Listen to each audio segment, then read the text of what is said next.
Here are the 3 questions you need to ask yourselves before creating content online. What is going on, guys? Travis Patel here with Kingpinning. Thank you so much for joining me today. Welcome to day 2 of the 90 days of YouTube. We are posting a video per day for 90 days to look and see what we actually can produce by just creating this consistent content that gets better, takes a step forward every day, adds to our system, and we're going to see what happens over 3 months. Today is day 2, where we really want to answer 3 important questions that you need to ask yourself before you actually create content or before you create a business at all. Because the more you have this in detail and understanding, the better off your plan and your system is going to work for you. The better you're going to be able to create a plan in the first place. If you're just shooting in the dark, then you're going to be maybe having success here, you fail here, and you're not building onto the work that you've actually done, and you're not improving along the way.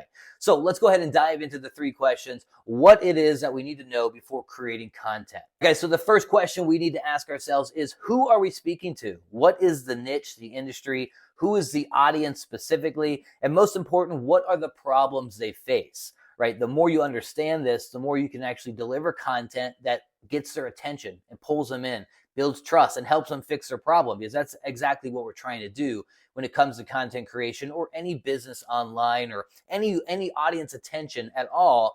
You are looking to have some type of influence to ask this audience to do something, right? That's what we're building here. So we want to understand who it is we're speaking to so we can speak their language, so that we can help fix the actual problems they're facing, and so that you can stand out compared to just having a billboard that all the cars on the highway passed, right?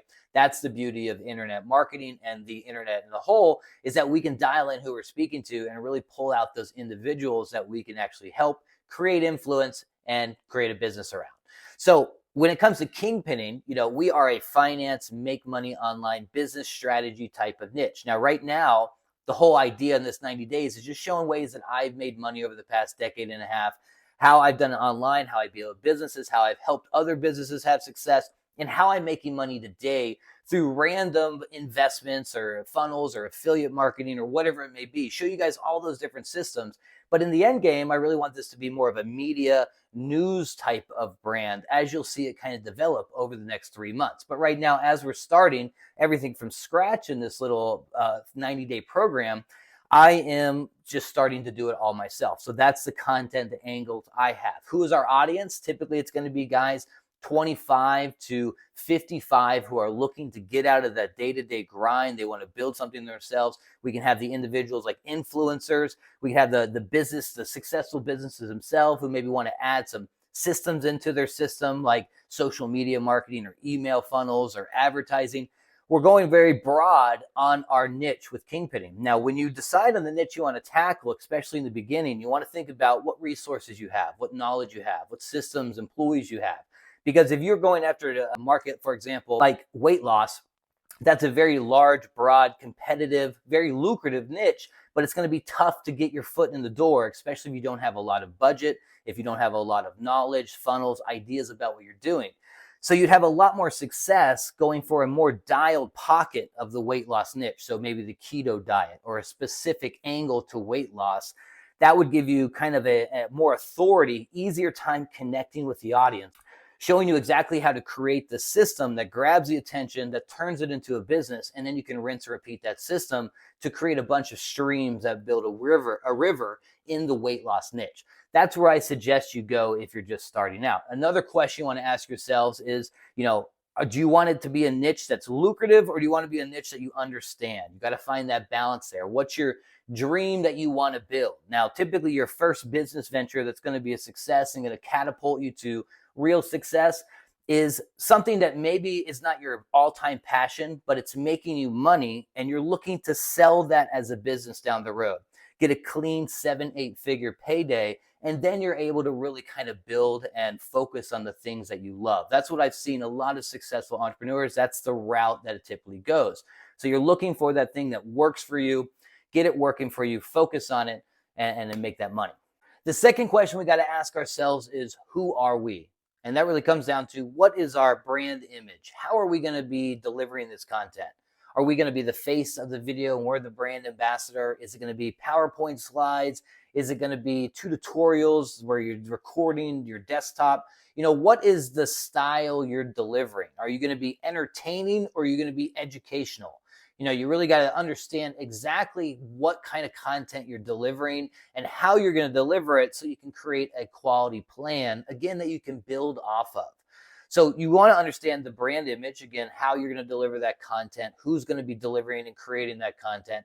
Also, color schemes, logos, different type of identities that you want to have in there. And then most importantly, what is the uniqueness that you bring to the table? Now, one of the best things to kind of do is go and look at competition. And really when it comes to online marketing or internet business, the competition are typically just great affiliates, people that you're going to work with and partner with down the road. There really is no major competition in this. It's more of you're going to look at what's doing successful, what people are having success with, and you're going to be able to kind of mimic that, but give it your own unique style. What is it that you stand out? And even if you're just a brand new beginner in a niche, your journey from going from zero to hero is very valuable. That's unique. That's something that you can deliver.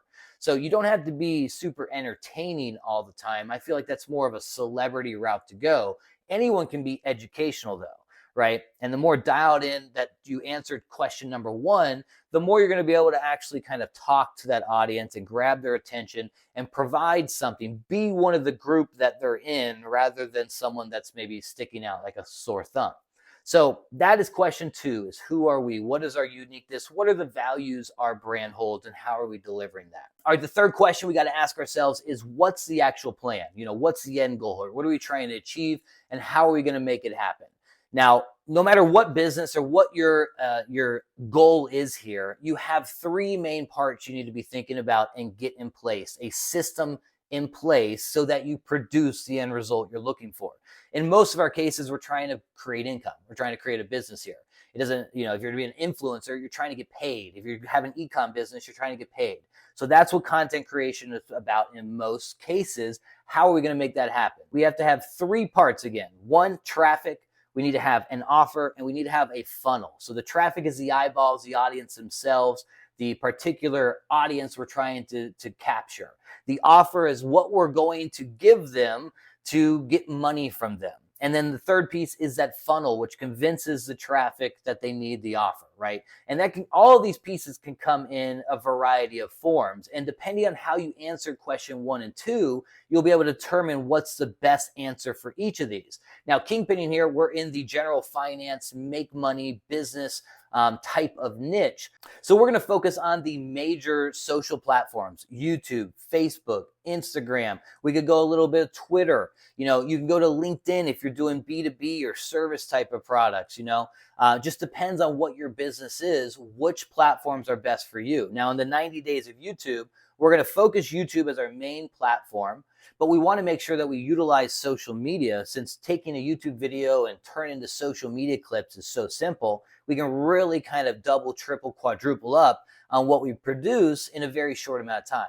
So YouTube's our main focus as far as our daily consistency. But throughout this 90 days, you're going to see us add different social media platforms. Now, if I was an artist, for example, or a gamer, then the social platforms I would use would be maybe a little different. We'd be more Twitter or Pinterest. You'd be on Twitch and Discord a lot as a gamer, for example. So you really got to understand your industry. The questions 1 and 2, the answer to those will help, again, determine what you are. Now, for the next 90 days, the 90 days of YouTube here, we're going to be doing Kingpinning, but I'm going to also dive into some other niches and industries that I do that aren't the educational. We do some video game niches. We have the self-improvement and self-health type of niches. We have the art angle. We have the business making. We have the fitness angle. So I am creating what you're seeing here over the next 90 days is really just a system that I'm rinse and repeating across many different industries and increasing the audience attention I have on a grand scale. And you'll see that over the upcoming months here. So again, the answer to 1 and 2 is going to really help determine what traffic sources you should go after. What type of funnel should you have in place? Should you do SMS with text messages? Should you do email? Should you have just a straight ad to sales funnel? Should you go through affiliates with webinars? There's lots of options here. And then the offer side, if you're an entertainer, then you're more focused on getting eyeballs. You're more focused on the number, the algorithm of the platforms, and you're more relying on ad share revenue, sponsorships, affiliate sales, things like that. Maybe your own merchandising. But if you are a specific business on back pain, your focus isn't so much the general quantity, but rather the quality. You're looking for people who have back pain to go through your very specific funnel that helps remedy their back pain, right? You don't need 20 million views on a YouTube channel to make a lot of money when you have a specific niche funnel that leads them in. So again, the answers to 1 and 2 will help create the business plan. And throughout the channel content here, I'm going to be sharing a lot of different funnels, a lot of different offers and ways that you can set this up and create an actual business out of content creation. So that's pretty much us for today, guys. You need to answer those 3 questions when it comes to content creation or creating any business at all. Now, like I said, we are consistently posting content here for the next 90 days, trying to take a small improvement each day to make things better. Still just recording on my iPhone, but I did add this kind of cheap, I think it's like $35, $40 microphone, clip-on microphone. We'll test and see if the volume or the sound actually sounds better, because I always think that sound is the most important part of video as far as the low quality. If you have a bad video quality, if the quality content still there, you're okay. But if that sound is bad and ruffled and just, echoey, then it's real bad. Now, in last resort here, we'll be doing our Blue Yeti microphone, which is our best, but I do want to test this clip-on, see how it goes. All right, guys, so hopefully you're enjoying this. You want to follow along with the 90 days of YouTube, go ahead and click subscribe. Like the video, helps in the algorithm, obviously. Thank you guys so much for joining me. I will see you tomorrow in day 3.